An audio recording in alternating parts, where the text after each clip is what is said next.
Hello, everyone. It's Lee Henson, president and founder of AgileDad, and it's time for today's episode of the Daily Standup. So, without any further ado, let's get started. It's Thursday. The week is winding down. We're winding up for a good weekend. Life is good. And I have a topic that's been kind of in the hot seat. It's been a hot pocket lately. It's about product teams and product management. Today, I want to talk to you about 4 traits of a wildly successful product team. This was brought to my attention, and I thought that, what a great way to kick things off. I love when teams organize and celebrate around products. In fact, one of the things I encourage people to do whenever they talk to me about scaling is I have a conversation about descaling, where I talk about scaling back the number of products or initiatives you're working on so that you can have some more dedicated focus. So here are the 4 traits of a wildly successful product team.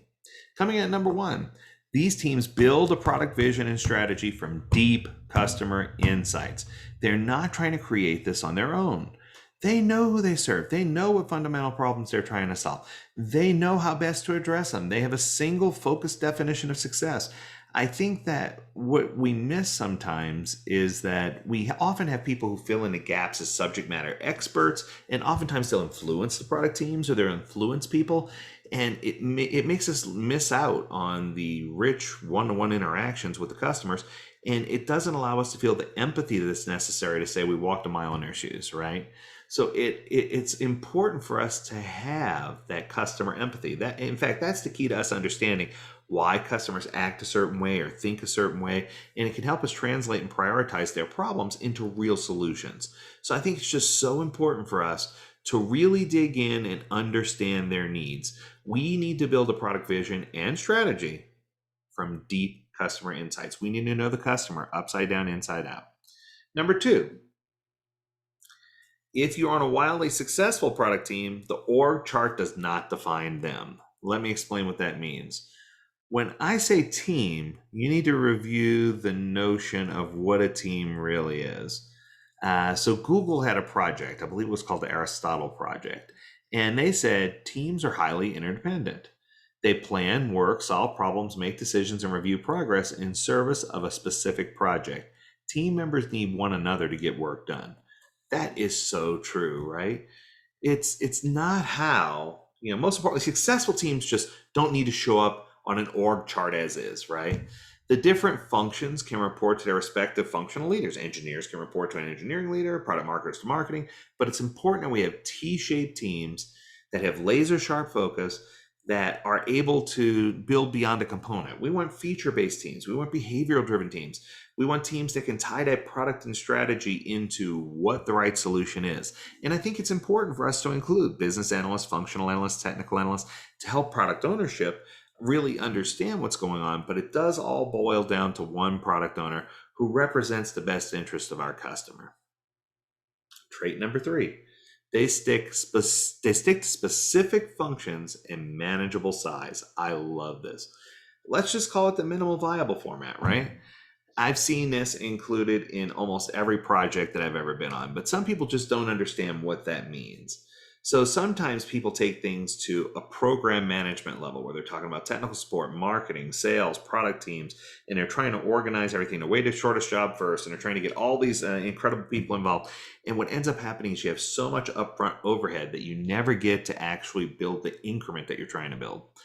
So there's been a huge debate going on whether product marketing belongs to product teams. Well, it does, but there's also other pieces of this where product teams really need to dig in and understand what is happening in the organization, what is happening with the customers. And, I think that if you get these people involved and you get the cross function that you need, you'll start to see teams grow naturally, and you'll start to see problems being able to be solved internally, and you'll see things streamlined. I think that one of the problems that I see with most of the scaled frameworks is that they have so much upfront heavyweight that it sort of trickles off by the time it gets down to the team, which is good. But without that team involvement, without the technical involvement, what winds up happening is you planned a whole bunch of things without having the right people in to give you some insight. So I think you need to put a little bit lighter weight planning up front. Don't be afraid to use some design thinking techniques. I think that's great. But pull it in closer to the team, because once you start going beyond 10 to 12 people, you really start losing effectiveness. I'm going here From the PMP, I learned that the lines of communication state that any more than 9 people on a team, your model for effectiveness, your formula for effective communication just completely breaks down. So it's important for you to make sure you have teams that are right size, even if you're in a large company, and that you have a clear goal and that you understand the direction you're going and that you have the right people in the room to help get things to a manageable size. Last but not least, wildly successful product teams operate on trust and cohesion. Oh my goodness. This couldn't have been timed better. I was recently talking with a group and they had huge trust issues. Leadership didn't believe that teams were doing all that they could. The teams believed leadership didn't know what they were talking about. It was incredible. Teams are disbanded at the end of projects, and they always tried to pick the best people to work together, regardless of what was happening. It was a big mess, right? And I think that when you cement trust in over time and that you build this respect and you build a profound care for each other on a team, they start behaving like a team of individuals, and they come in with a no BS culture. Now I can say BS because that stands for believability statistic, right? So, so they come in with a no BS culture, and they start to really refer back to the customer's voice and understanding the problems that are worth solving and really getting this cohesion together. So they create an environment, and oh my goodness, I talk about this every single class. They create an environment of psychological safety where radical candor can be practiced and people can talk about things, the good, the bad, the indifferent, and they can really get their thought processes moving so that they can build the right successful product team and really have the right people and the exact members that they need and have the rich one-on-one interactions and really get things rolling along.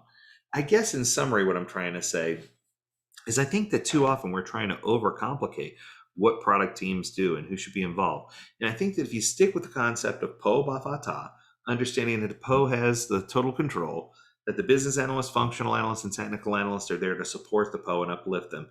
And you have lightweight upfront planning, but involve concepts of design thinking. Make sure you have a clear vision and strategy. Get things in place. I can promise you that agility will lead to success if you keep things nice and tight. So that's going to do it for today. I hope that you enjoyed this episode of the Daily Stand-Up Podcast. As always, we encourage you to tune in to AgileDad.com where you can learn more about this topic and others.